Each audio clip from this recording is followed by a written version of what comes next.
Hey, what's up mga Lodi? So ayan, titingnan natin yung mga libreng ano. Ilang araw na itong nakapark sa ating garahe. Ayan, kita nyo naman, oh. Puro alikabok na, tsaka mga balahibo ng aso. So, sisilipin natin yung mga libreng ano. Ayan, yung ating lamok. So ayan yung mga libreng ano natin. Yung mga accessories. So ito ay yung adapter, AC discharge, yung pwede mong gawing battery yung sasakyan. Tapos ito yung isa, yung wall charger na libre natin. So i-unbox natin ito mamaya. Ito yung pinagpalitan lang na wiper. Ito yung ating libreng ano, libreng AC to DC. Ito sa pang wall socket. So unbox natin doon mamaya sa loob. So ayan muna. So ito pala, sa premium lang to meron ito. Tapos yung sa dynamic ata, ang meron lang ay itong wall charger, tsaka to. Walang libreng portable yung dynamic. Yung premium lang meron. Ayan. Hey, what's up guys? So, meron ulit, ito yung ating ano, yung ating BYD accessories. So, dito natin siya i-unbox para mas makita natin yung laman. So, ito yung sabi natin kanila, yung ating converter ng AC to DC. Ayan. So, yung ating, wala ko ng pang opera.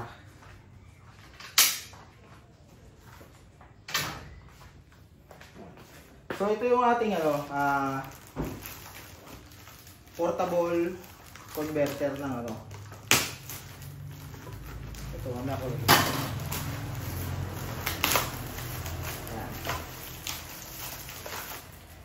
So ganito yung itsura niya mga lodi. So ito yung kanyang guide. Vehicle to load. Ayan.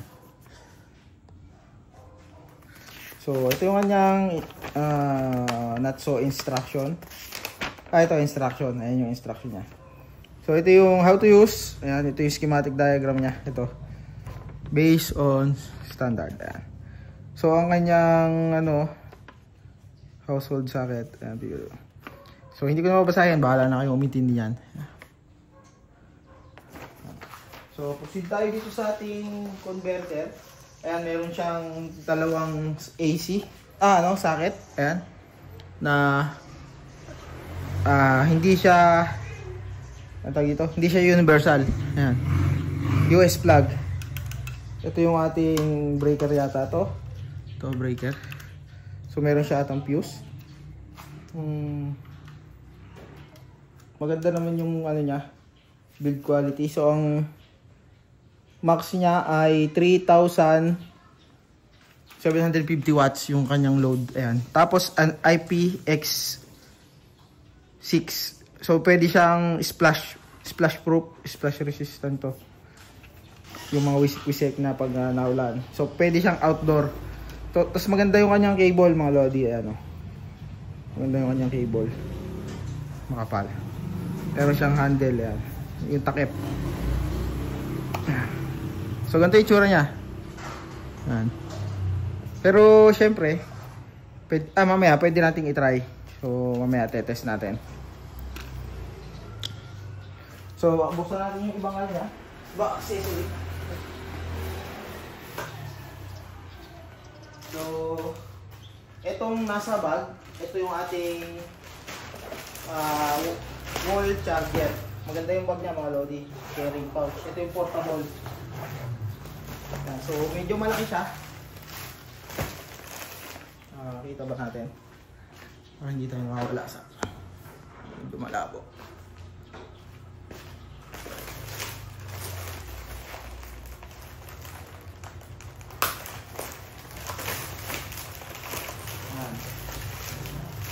So yung kanyang ito yung manual. So ito yung kanyang manual.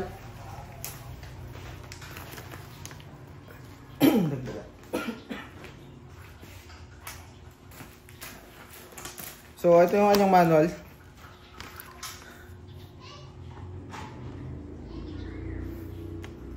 Standard, and ang ano niya ay 10 amps.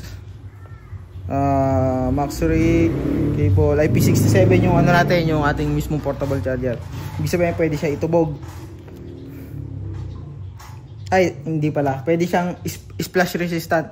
Mas maganda yung rating nito kumpara doon sa converter natin ng ano. Yo, wisik-wisik lang ito. Pwedeng maulanan. Yan yung kanyang dimension. Do not immerse in cable water. Ayan o. So, do not immerse. Meron siyang warning. Siyempre, meron warning. Pero yung kanyang rating is IP 67. Yan. So, pwede siyang maulanan, splash resistant. Pag halimbawa naambon, pwede. Hindi siya basta maano. Ito yung kanyang US plug, connector. Ayan, ganyan. So, ito yung kanyang guide in display. Power on. Ready for charging, red. Charging completed, red. Tapos ground fault, blinking. Ibig sabihin, grounded. Relay wielding fault, blinking. Ayan. So, pagka naman nagcha-charge, power on, nagbi-blink. Ready for charging, naka-off yung green. Charging, blinking yung green. Ayan. So, ito yung mga warning. Yellow, ito yung fault. Ayan. So, ayun yung ating ito yung kanyang troubleshooting. Observe indicator status and analyze fault. Stable in. Ayan, so dapat meron din tayong stable current. Ayun o, nakalagay. So, ayun mga lodi yung ating instruction. So, yung ating mismong, siyempre, tatago natin itong manual. Kasi magagamit natin ito later on. So, ito yung ating mismong charger. Uy, may isa pa siyang. Uy, may notes. Ito yung notes. Please do not immerse product in water. Please do not step on, pull, or pull not the cables. Please do not drop the control box from high position. So ito, control box, bawal daw i-drop. Ayan, meron siyang sabitan. Pwede siyang wall hang, pero bawal i-drop. Bawal din sa sobrang init, bawal din sa direct sunlight. For use with electric vehicle. Ventilation not required. Please pay attention to inserting the power plug and the power socket in place to avoid risk of aviation of fire. So, ito, nainit to kasi sobrang taas ng power na ibibigay niya sa sasakyan. So, ang max rating niya ay, ayan, mayroon din pala ditong guide mga lodi. Ayan, yung kaninang binasa natin na may on-off blinking. Yung power guidelines, ito. So, ito yung kanyang, ang batch number niya ay, ito, 2412-6-1. Ito yung kanyang date of manufacture, 2024-12-06. So, December 6. Either, hindi. Laging kasunod lang year is month. So, December 6 mga lodi, manufacture date. So, bago lang to. Ito yung rating niya, 10 amp. Ayan.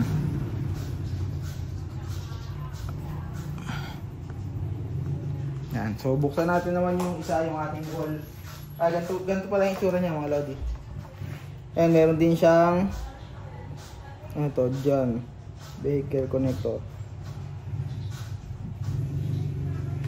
So, ayan yung pala yung pangalan ng niya, connector. John Han. Oops, ayaw mag-focus. So, ganito yung itsura niya. Ayan. So, mamaya, tatry natin ito ulit. Itatry natin ito sa wall. Unahin natin yon. So, ito na natin ito. So, ito na yung ating, yung ating wall charger. Ayan. So, buksan natin.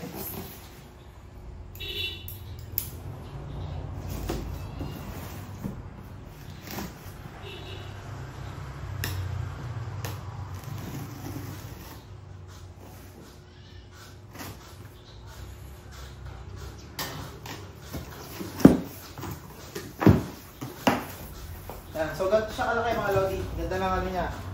Tsura. Ayan. Kung makikita niyo yung ating So, meron siyang NFC. So, nakalock mga lodi. Hindi siya pwedeng basta gamitin ng iba. Ito yung kanyang hanger ata. So, meron siyang hanger. Ito. stainless.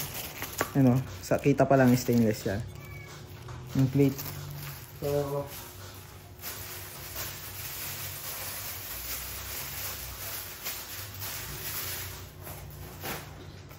tapos ito yung kanya mismo. Oops. Bumagsak. Bawal ibagsak mga lodi. Ano lang sa atin. So, nabagsak natin ng hindi sinasadya. Ito yung wala siyang ano. Siguro ito yung lagayan pagkakatapos mo nang mag-charge. Ay, mag-focus. Ayan. So, mamaya titingnan natin sa instruction kung paano ito. Ito yung kanyang wall charger. Tapos meron siyang card. Ito mga lodi, may card. So, mahigpit yung yung cable tie. Tingnan natin. So, meron siyang ilan to? Ito yung card. Siguro pag magcha-charge, pipindutin mo lang. AC charging card. Ayan. So, meron siyang may dalawang card. Siguro ito yung for verification na gusto mong gamitin yung wall charger. Hindi pwedeng basta may magcha-charge na iba. So, meron siyang number. Ayan. So, yan, baka i-cut ko na lang to pala. So, ayan yung ano natin, yung AC card. Yung for charging card. Meron siyang number, so hindi ko na ipapakita yung ilalim kasi baka yun yung mismong code, baka ma-duplicate. Anyway, ito yung instruction niya. This card is not registered or reported as lost. If this card is lost, please contact your charger installer to obtain warranty service. This card is only used to stop charging. No top up is required. Ayan, so pang start stop nga lang to mga lodi nung mismong charger natin. Kasi meron siyang NFC. So may read out siya ng NFC dito. Ayan. Ito mismo yung NFC niya. Ayan, tanggal natin itong plastic. Peeling time. So, ayan yung kanyang NFC mga lodi. BYD. Ganda ng charger natin. So, ito yung kanyang lagayan ng sabitan. Tapos, meron siyang parang battery dito. Pero anyway, hindi natin siya kakalasin. So, pwede siyang dalawa. Ayun o. Mga lodi, ayan. May isa pa siyang output. Ito, higpitan ko. Nalagot ako. Yan. So, hinigpitan ko muna siya para hindi malaglag. Tapos, yung itsura ng kanyang charger, ito, ganito din sa natin. Ito. Ay. Yan. Katulad siya ng mga nauna nating Yan. So, meron siyang ayan, 32 amp. Malakas tong wall charger na to mga lodi. 32 amps yung kanyang Oops. Ayan, 32 amps. Hirap mag-focus ng phone. So, kasi nagpo-focus. Tapos ito yung kanyang isa pang accessories. Yung qualified certificate. Yung QA niya, pass. So, ang checker niya is 2025 January 09. Not sure bakit. Ay, tama pala. Kasi March na nga pa. Ano nga pa ngayon? March. So, recent lang to mga lodi. Yan.